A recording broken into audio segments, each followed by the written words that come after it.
সুপ্রিয় শিক্ষার্থীবৃন্দ, আশা করি তোমরা সবাই ভালো আছো, সুস্থ আছো। অনলাইন ক্লাসে তোমাদেরকে স্বাগতম। আমি মোহাম্মদ আক্তার হুসাইন, সহকারী অধ্যাপক হিসাব বিজ্ঞান, সরকারি কুমুদিনী কলেজ টাঙ্গাইল। আজকে আমি তোমাদের ফিনান্স, ব্যাংকিং ও বীমা প্রথম পত্রের ৪র্থ অধ্যায় আর্থিক বিশ্লেষণ চ্যাপ্টারটি আলোচনা করব। তো আজকের যে আলোচ্য বিষয় সেগুলো এক নজরে একটা বোর্ডে প্রথমে দেখে নিই। আলোচ্য বিষয়গুলো হচ্ছে, এক নম্বরে হচ্ছে সমচ্ছেদ বিন্দু ধারণা, অর্থাৎ সমচ্ছেদ বিন্দু কাকে বলে সেটা আমরা জানতে পারবো। সমচ্ছেদ বিন্দু বিশ্লেষণের অনুমান সমূহ আমরা আজকে জানতে পারবো। সমচ্ছেদ বিন্দু বিশ্লেষণের সুবিধা আজকে আলোচনা করব। সমচ্ছেদ বিন্দু নির্ণয়ে কি কি উপাদান প্রভাব বিস্তার করে তা আজকে আলোচনা করবো ইনশাল্লাহ। আর গাণিতিক সমস্যা সমাধান করবো সবশেষে ইনশাল্লাহ। তো প্রথমে জেনে নেওয়া যাক সমচ্ছেদ বিন্দু কাকে বলি। সমচ্ছেদ বিন্দু, সমচ্ছেদ বিন্দুকে ইংরেজিতে ব্রেক ইভেন পয়েন্ট বলা হয়। সমচ্ছেদ বিন্দু বলতে আমরা বুঝি সহজ কথায় যে বিন্দুতে আয় এবং ব্যয় সমান হয় সেই বিন্দুকে বলবে কি সমচ্ছেদ বিন্দু। অর্থাৎ সমচ্ছেদ বিন্দু হচ্ছে উৎপাদন বা বিক্রয়ের এমন একটি পরিমাণ যেখানে আমাদের মোট আয় এবং মোট ব্যয় সমান হবে, অর্থাৎ প্রতিষ্ঠানের বা কারবারের লাভ বা ক্ষতি কিছুই হবে না। এমন পরিস্থিতি কি বা পর্যায়কে বলবো আমরা সমচ্ছেদ বিন্দু। আমরা যদি একটু দেখি যে সমচ্ছেদ বিন্দু একটু যদি সমীকরণ আকারে দেখি, সেক্ষেত্রে মোট আয় সমান মোট ব্যয়, এটাকে এইভাবে আমরা লিখতে পারি। বিক্রয় আয় সমান মোট ব্যয়কে যদি আমরা ভাঙি সেক্ষেত্রে আমরা দেখব স্থির ব্যয় বা স্থায়ী ব্যয় যোগ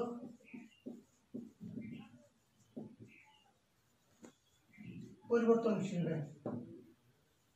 এটা হচ্ছে আমাদের সমচ্ছেদ বিন্দু। অর্থাৎ বিক্রয় করে যাই হবে সেই আয় প্রতিষ্ঠানের সমস্ত ব্যয় কি হবে সমান হবে। এখন আমরা জানবো হচ্ছে স্থির ব্যয় বা স্থায়ী ব্যয় কি জিনিস। স্থায়ী ব্যয়, স্থায়ী ব্যয় হচ্ছে উৎপাদনের পরিমাণ যাই হোক না কেন একটা নির্দিষ্ট সীমা পর্যন্ত, অর্থাৎ একটা নির্দিষ্ট সীমা পর্যন্ত উৎপাদনের পরিমাণ যাই হোক না কেন, যে ক্ষেত্রে ব্যয়ের পরিমাণ কি থাকবে স্থির থাকবে তাকে কি বলা হয় স্থায়ী ব্যয় বলা হয়। যেমন কারখানার ভাড়া, আমরা উৎপাদন যাই করি কারখানার ভাড়া কিন্তু পূর্ব নির্ধারিত ভাড়ায় আমাদেরকে দিতে হবে। উৎপাদন যদি 10,000 একক করি তাহলেও যে ভাড়া দিতে হবে, যদি উৎপাদন কমিয়ে 5,000 একক করি সেই ক্ষেত্রে একই ভাড়া দিতে হবে। এই ক্ষেত্রে আমরা কারখানা ভাড়াকে স্থায়ী ব্যয় বলতে পারি। এরপরে আমরা জানবো হচ্ছে পরিবর্তনশীল ব্যয়। পরিবর্তনশীল ব্যয়, পরিবর্তনশীল ব্যয় উৎপাদনের পরিমাণ হ্রাস বৃদ্ধি পেলে যে ব্যয় আনুপাতিক হারে পরিবর্তন হয় তাকে বলা হয় পরিবর্তনশীল ব্যয়। অর্থাৎ উৎপাদনের পরিমাণ চেঞ্জ, মোট পরিবর্তনশীল ব্যয়ের পরিমাণও চেঞ্জ। উৎপাদনের পরিমাণ বাড়বে, পরিবর্তনশীল ব্যয়ের পরিমাণও বাড়বে। উৎপাদনের পরিমাণ কমবে, পরিবর্তনশীল ব্যয়ের পরিমাণও কমবে। যেমন প্রত্যক্ষ কাঁচামালের ব্যয় এবং প্রত্যক্ষ মজুরি, এগুলোকে আমরা বলবো পরিবর্তনশীল ব্যয়। এখন আমরা সমচ্ছেদ বিন্দু একটা চিত্রের মাধ্যমে দেখব।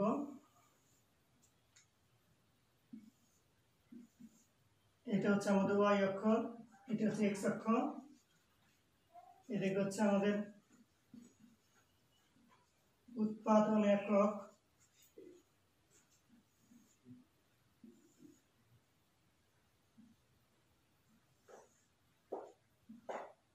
এটা হচ্ছে আমাদের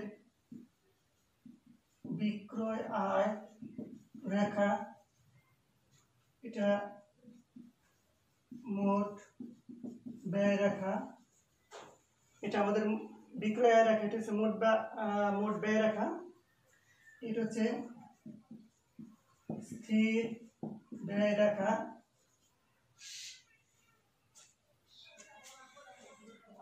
আচ্ছা রেখা এখানে লেখার দরকার নেই, মোট ব্যয় বা স্থির ব্যয়। বিক্রয় আয় রেখা এবং মোট ব্যয় রেখা যে বিন্দুতে ছেদ করে সেটাকে বলবো হচ্ছে আমরা ব্রেক ইভেন পয়েন্ট। এখানে যে কোণ উৎপন্ন হয় সেটাকে বলবো আমরা আপতন কোণ। আপতন কোণ। এখন আমরা দেখব এখানে পরিবর্তনশীল ব্যয়টা, এটা হচ্ছে আমাদের পরিবর্তনশীল ব্যয়ের এরিয়া, আর এটা হচ্ছে আমাদের স্থির ব্যয়ের এরিয়া। আমরা দেখতেছি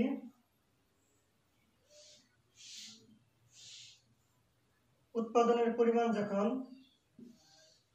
1000 একক, এদিকে একক 2000, 3000, 4000, আমরা দেখতেছি যখন উৎপাদনের পরিমাণ 1000 একক তখন আমাদের স্থায়ী ব্যয় হচ্ছে এতটুকু। উৎপাদনের পরিমাণ যখন স্থায়ী ব্যয় যেহেতু স্থির থাকে, উৎপাদনের পরিমাণ যাই হোক না কেন একটা নির্দিষ্ট পরিসর পর্যন্ত স্থায়ী ব্যয় কি থাকবে, স্থির থাকবে।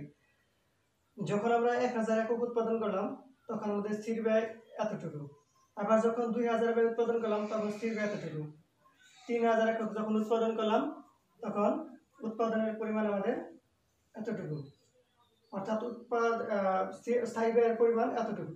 আবার যখন 4000 একক উৎপাদন করলাম তখন স্থায়ী ব্যয়ের পরিমাণ এতটুকু। অর্থাৎ দেখা যাচ্ছে যে উৎপাদনের পরিমাণ যাই হোক না কেন স্থায়ী ব্যয়ের কোনো কি হচ্ছে না, কোনো পরিবর্তন হচ্ছে না। এখন আমরা দেখব হচ্ছে পরিবর্তনশীল ব্যয়।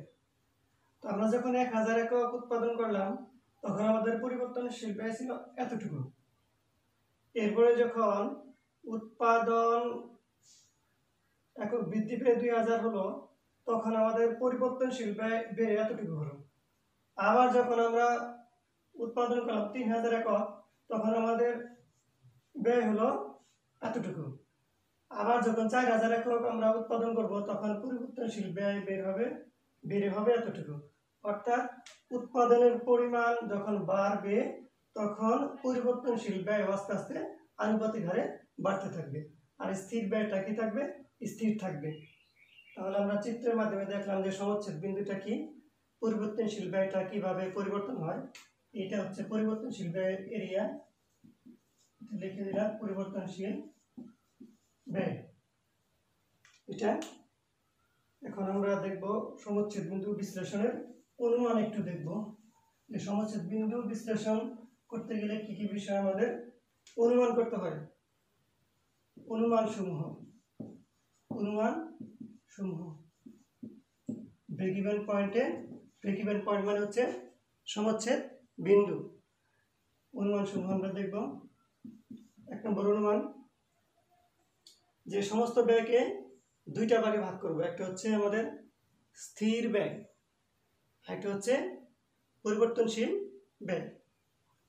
আমরা একটু সংক্ষেপে লিখি, স্থির ব্যয় ও পরিবর্তনশীল ব্যয়। 2 নম্বর হচ্ছে স্থির ব্যয় অপরিবর্তিত থাকবে,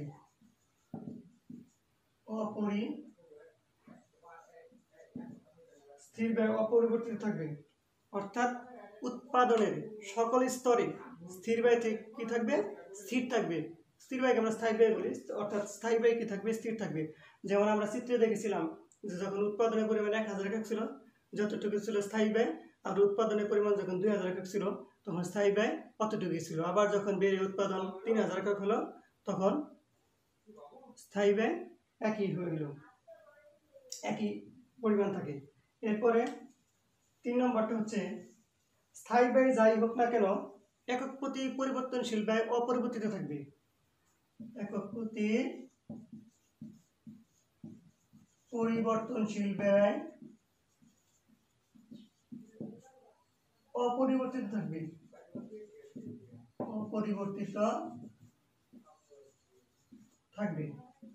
এবার 4 নম্বর হলো যে বিক্রয় মূল্য অর্থাৎ একক প্রতি বিক্রয় মূল্য স্থির থাকবে, এটা কোনো পরিবর্তন হবে না। একক প্রতি বিক্রয় মূল্য স্থির থাকবে, একক প্রতি বিক্রয় মূল্য কি থাকবে? স্থির থাকবে। 5 নম্বর অনুমান হচ্ছে সম্পূর্ণ বিক্রয়।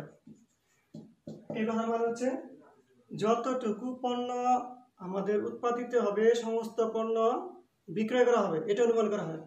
অর্থাৎ আমাদের কোনো প্রারম্ভিক মজুদও থাকবে না, সমাপনী মজুদও থাকবে না।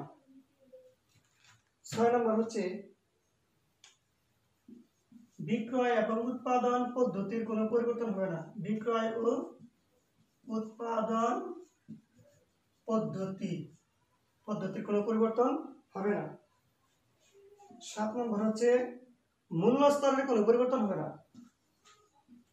মূল্য স্তরের কোনো পরিবর্তন, মূল্য স্তরের কোনো পরিবর্তন হবে না।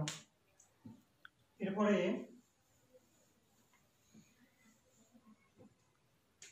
8 নম্বর হচ্ছে উৎপাদন দক্ষতা। এটা দ্বারা বোঝানো হয়েছে যে শ্রমিকের উৎপাদন দক্ষতার কোনো পরিবর্তন হবে না।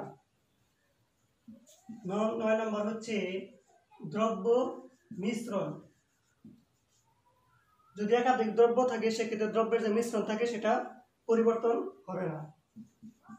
10 নম্বর হচ্ছে প্রতিযোগীদের কারণে উৎপাদন নীতির কোনো পরিবর্তন করা হবে না। আমরা লিখতে পারি প্রতিযোগিতা অর্থাৎ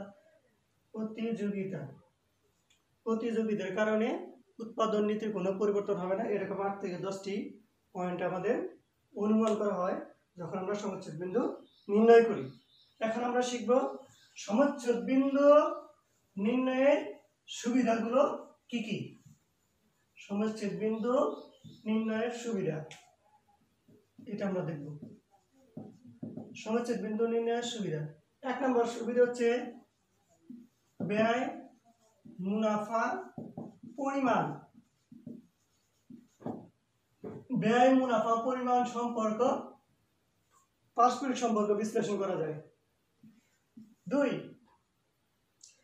কি পরিমাণ পণ্য বিক্রি করলে লাভ বা ক্ষতি কিছুই হবে না, সমচ্ছেদ বিন্দু বিশ্লেষণের মাধ্যমে তা জানা যায়। অর্থাৎ লাভ বা ক্ষতি কিছুই হবে না, এটা জানা যায়। 3 নম্বর প্রত্যাশিত বিক্রয় জানা যায় বা ভবিষ্যৎ বিক্রয় জানা যায়।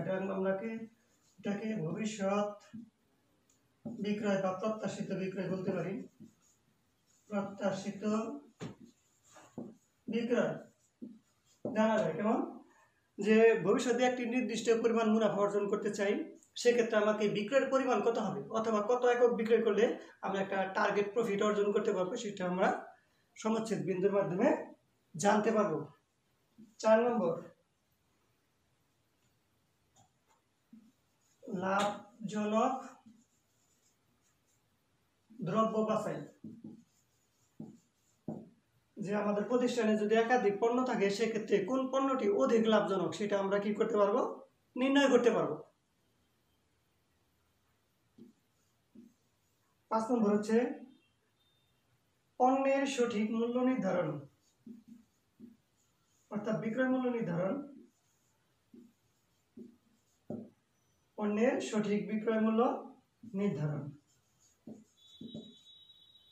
মোটামুটি আমরা সমচ্ছেদ বিন্দু বিশ্লেষণের মাধ্যমে কি কি সুবিধা পাওয়া যাবে সেটা আমরা এতক্ষণ আলোচনা করলাম, আর তোমরা দেখলে, শুনলে এবং বুঝলে। এখন আমরা সমচ্ছেদ বিন্দু নির্ণয়ের জন্য যে সূত্রাবলী বা ফর্মুলা দরকার সেই ফর্মুলাগুলো আমরা এখন এখানে দেখব। 1 নম্বর ফর্মুলা, তাহলে আমাদের এখানে লিখতে পারি আমরা প্রয়োজনীয় সূত্রাবলী। অর্থাৎ কি কি ফর্মুলা আমাদের লাগবে। এক নম্বর হচ্ছে আমাদের একক প্রতি দত্তাংশ। এটা ফর্মুলা এখন লিখে দিচ্ছি। একক প্রতি দত্তাংশ। একক প্রতি মানে হচ্ছে প্রতি এককের প্রতি ইউনিটের দত্তাংশ। এটা হচ্ছে একক প্রতি বিক্রয় মূল্য বা একক প্রতি পরিবর্তনশীল ব্যয়।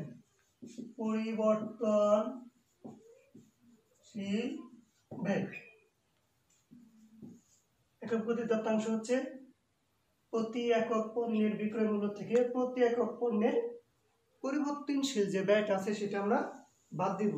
এরপর আমরা দেখব হচ্ছে দত্তাংশ অনুপাত।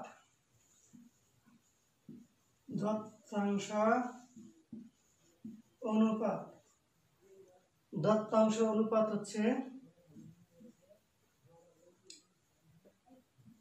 দত্তাংশ ভাগ বিক্রয় গুণ 100। অর্থাৎ এখানে আমরা একক প্রতি যে দত্তাংশটা পাবো সেই দত্তাংশকে বিক্রয় একক প্রতি বিক্রয় মূল্য দিয়ে ভাগ করবো 100 দিয়ে গুণ করলে আমরা পেয়ে যাব দত্তাংশ অনুপাত। এরপরে আমাদের সমচ্ছেদ বিন্দু এককে। অর্থাৎ একটা প্রতিষ্ঠানে কি পরিমাণ পণ্য বিক্রয় করলে, কত একক পণ্য বিক্রয় করলে লাভও হবে না ক্ষতি হবে না, সেটা হচ্ছে আমাদের সমচ্ছেদ বিন্দু একক। লেখানো হবে স্থায়ী ব্যয় ভাগ একক প্রতি দত্তাংশ। এটা হলো আমাদের সমচ্ছেদ বিন্দু একক।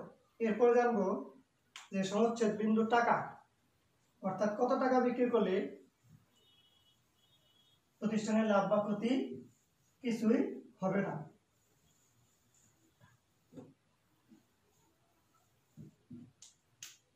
চার নম্বর সমচ্ছেদ বিন্দু টাকা বা টাকায় যেগুলি স্থায়ী ব্যয় ভাগ দত্তাংশ অনুপাত।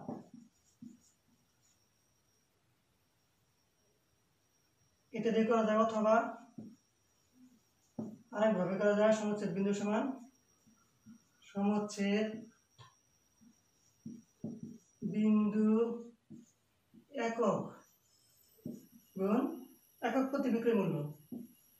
একক প্রতি বিক্রয় মূল্য। তাহলে সমচ্ছেদ বিন্দু টাকা আমরা দুই ভাবে নিরূপণ করতে পারি। একটা হচ্ছে স্থায়ী ব্যয় ভাগ দত্তাংশ অনুপাত, আরেকটা হচ্ছে সমচ্ছেদ বিন্দু একক। এটা যদি আগে নিরূপণ করা থাকে সেক্ষেত্রে সমচ্ছেদ বিন্দু এককে প্রতি এককের বিক্রয় মূল্য দিয়ে আমরা কি করে দিব, গুণ করে দিব। এরপরে আমরা জানবো হচ্ছে নিরাপত্তা প্রান্ত। 5 নম্বর হচ্ছে আমাদের নিরাপত্তা প্রান্ত। নিরাপত্তা প্রান্ত মানে হচ্ছে একটা প্রতিষ্ঠানের যে বার্ষিক বিক্রয় সেখান থেকে আমরা সমচ্ছেদ বিক্রয়টা কি করব, মাইনাস করে দেব। অর্থাৎ বার্ষিক বিক্রয় বা প্রকৃত বিক্রয় থেকে সমচ্ছেদ বিক্রয় মাইনাস করে দেব। তাহলে লিখি বার্ষিক বিক্রয়, অথবা আমরা এটা প্রকৃত বিক্রয় এটা আমরা লিখতে পারি মাইনাস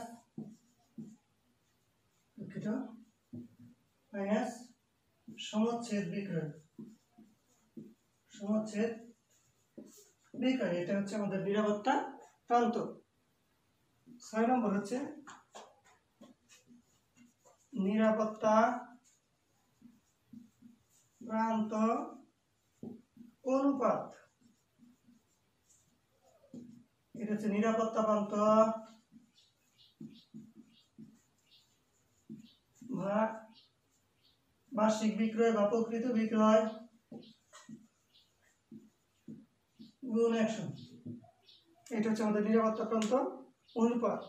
এরপরে হচ্ছে একটা প্রতিষ্ঠানের মুনাফা আমরা কিভাবে নিরূপণ করব। আমরা যখন সমচ্ছেদ বিন্দুর অঙ্ক করব এই 7-8টি ফর্মুলা আমাদেরকে জানতে হবে। 7 নম্বর হচ্ছে মুনাফা কিভাবে নিরূপণ করব। এক্ষেত্রে আমরা বিক্রয় মাইনাস স্থায়ী ব্যয় মাইনাস পরিবর্তনশীল ব্যয়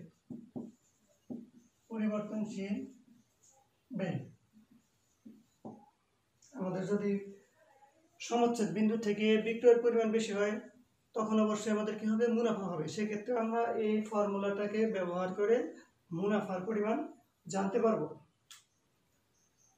সর্বশেষ হচ্ছে ভবিষ্যৎ বিক্রয়, অথবা এটাকে বলতে পারি প্রত্যাশিত বিক্রয়। এটার ফর্মুলা হচ্ছে স্থায়ী ব্যয় যোগ প্রত্যাশিত মুনাফা ভাগ দত্তাংশ অনুপাত। আর ধরি একটা প্রতিষ্ঠান ভবিষ্যতে 10 লাখ টাকা মুনাফা অর্জন করতে চায়, সেই ক্ষেত্রে তার বিক্রয় কত টাকা হবে সেটা আমরা এই ভবিষ্যৎ বিক্রয় অথবা প্রত্যাশিত বিক্রয়, টার্গেট বিক্রয়, লক্ষ্যস্থিত বিক্রয় বের করতে হবে। আর এটা বের করার জন্য ফর্মুলা হচ্ছে স্থায়ী ব্যয় যোগ প্রত্যাশিত মুনাফা ভাগ দত্তাংশ অনুপাত। সুপ্রিয় শিক্ষার্থীবৃন্দ, এখন আমরা সমচ্ছেদ বিন্দু নির্ণয়ের জন্য যে সমস্ত সূত্রগুলো দেখলাম এগুলো প্রয়োগ করে কিভাবে একটি গাণিতিক সমস্যা সমাধান করা যায় আমরা তা দেখব। এখন আমরা একটি গাণিতিক সমস্যা বোর্ডে লিখব।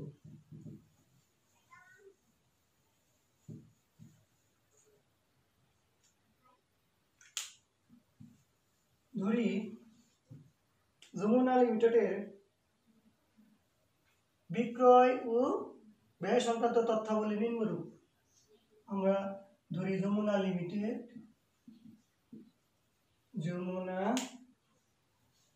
উপরে মুছে দিলাম, জায়গা লাগবে একটু বেশি। ধরি যমুনা লিমিটেড আমাদের যে বিবেচ্য প্রতিষ্ঠান, প্রতি এককে বিক্রয় মূল্য 10 টাকা। অর্থাৎ যমুনা লিমিটেডের প্রতি একক পণ্য, একটি পণ্য বা পার ইউনিট 10 টাকায় বিক্রি করে। ওই প্রতিষ্ঠানের প্রতি একক পণ্যের পরিবর্তনশীল ব্যয়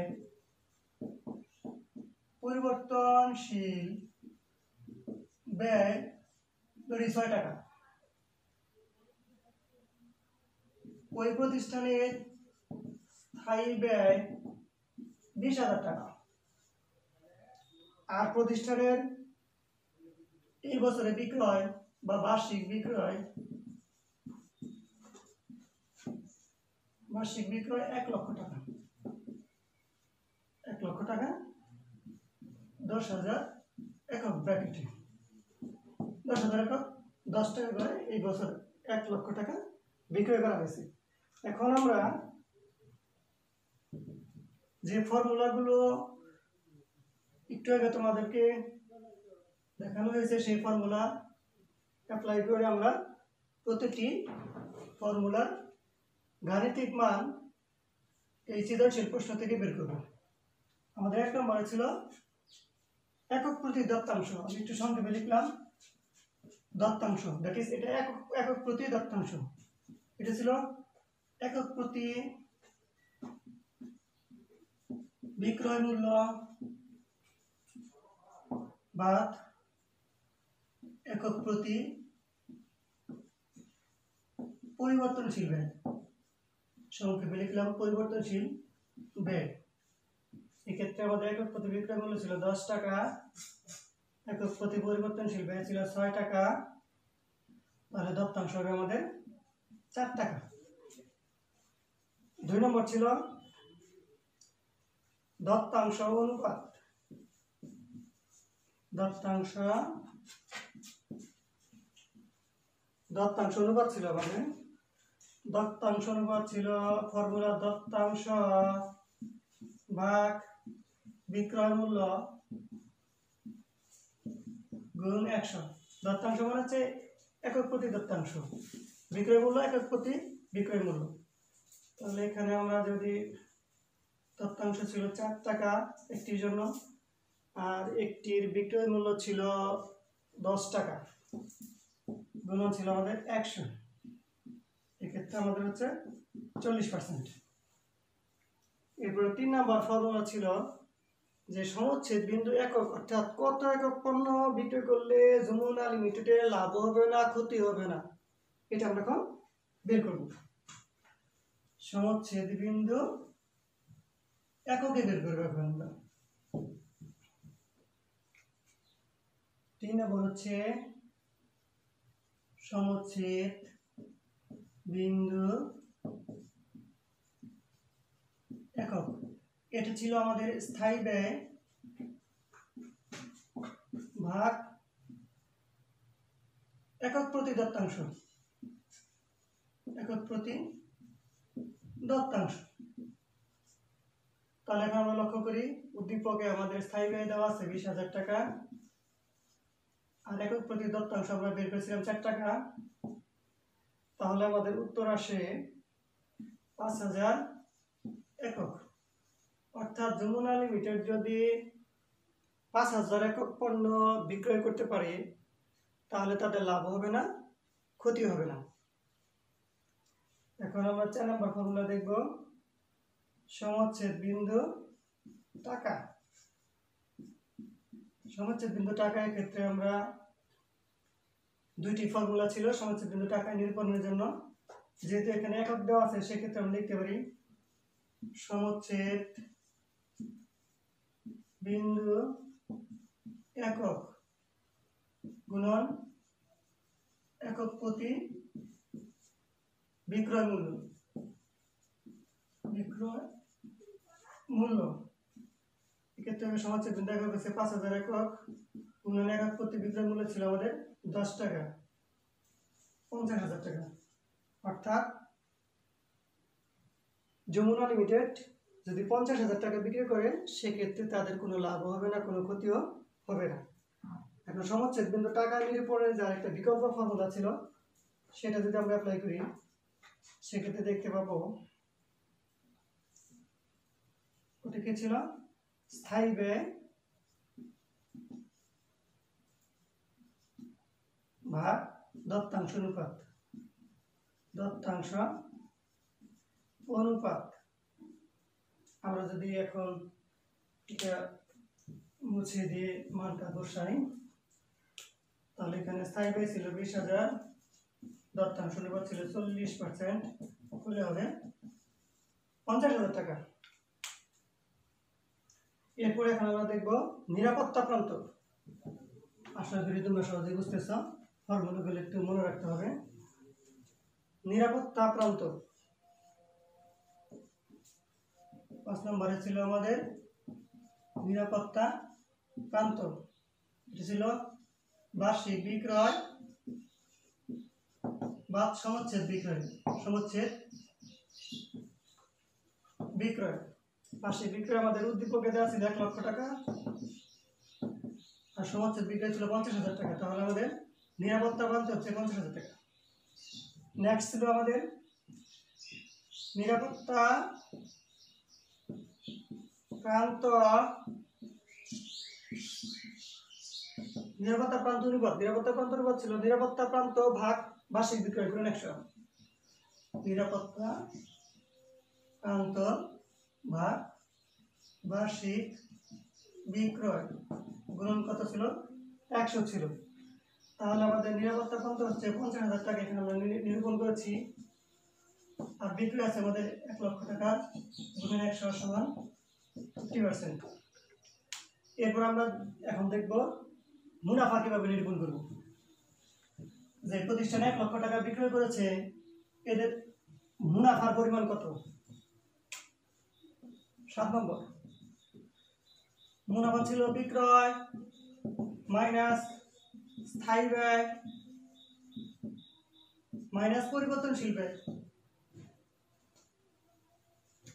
পরিবর্তনশীল ব্যয়, এবার আমরা দেখি 1 লাখ টাকা বিক্রয়, 20,000 টাকা স্থায়ী ব্যয়, পরিবর্তনশীল ব্যয় ছিল আমাদের কত সেটা বলা নাই, কিন্তু আমরা 10,000 একক পণ্য উৎপাদন করেছিলাম বা বিক্রি করেছিলাম, যার পরিবর্তনশীল ব্যয় ছিল প্রতি এককে 6 টাকা পরিবর্তনশীল ব্যয়। তাহলে এখানে মোট পরিবর্তনশীল ব্যয় 10,000 একক পণ্যের জন্য প্রতি এককে 6 টাকা করি, তাহলে এখানে হবে 1 লক্ষ টাকা মাইনাস 20,000 টাকা মাইনাস 60,000 টাকা। তাহলে এখানে হবে আমাদের উক্ত প্রতিষ্ঠানের মুনাফা হয়েছে 20,000 টাকা। এরপরে সর্বশেষ আমরা যেটা দেখবো সেটা হচ্ছে, ধরি যমুনা লিমিটেড আগামী বছর 30,000 টাকা মুনাফা অর্জন করতে চায়। এই বছরে তারা 20,000 টাকা মুনাফা অর্জন করছে, আগামী বছর তারা চাচ্ছে যে 30,000 টাকা মুনাফা অর্জন করবে। সেক্ষেত্রে তাদের প্রত্যাশিত বিক্রয় হবে, প্রত্যাশিত বিক্রয় স্থায়ী ব্যয় যোগ ছিল আমাদের প্রত্যাশিত মুনাফা ভাগ দত্তাংশ অনুপাত। আমরা স্থায়ী ব্যয় ছিল আমাদের অঙ্কে 20,000 টাকা, প্রত্যাশিত মুনাফা অর্জন করতে চাই 30,000 টাকা, তার দত্তাংশ অনুপাত ছিল আমাদের 40%, যেটা আমরা পূর্বে নিরূপণ করেছি। এই ক্ষেত্রে দেখা যাচ্ছে 1,25,000 টাকা। অর্থাৎ যদি যমুনা লিমিটেড আগামী বছর 30,000 টাকা প্রফিট করতে চায়, সেক্ষেত্রে তাকে 1,25,000 টাকা বিক্রয় করতে হবে, 1,25,000 টাকা। আর এখন যদি আমরা জিজ্ঞেস করি যে প্রত্যাশিত বিক্রয় কত একক, সেক্ষেত্রে 1,25,000কে আমরা কি করবো, 10 দিয়ে ভাগ করবো, অর্থাৎ 12,500 একক বিক্রি করলে তাদের প্রত্যাশিত যে প্রফিট আছে, টার্গেট প্রফিট, লক্ষ্যস্থিত মুনাফা, সেটা অর্জন হবে। আশা করি তোমরা সবাই এটা ক্লাসটি আজকে তোমরা বুঝতে পারছো এবং ভালো লেগেছে। শুধু এখানে 7-8টি যে ফর্মুলা আছে সেই ফর্মুলাগুলো তোমাদেরকে মনে রাখতে হবে। মনে রাখলে অতি সহজেই তোমাদের এই চ্যাপ্টার থেকে আশা করি 10 নম্বর ঘুরে আসবে। তো সবাই সুস্থ থাকো, ভালো থাকো, আগামী ক্লাসে দেখা হবে ইনশাআল্লাহ।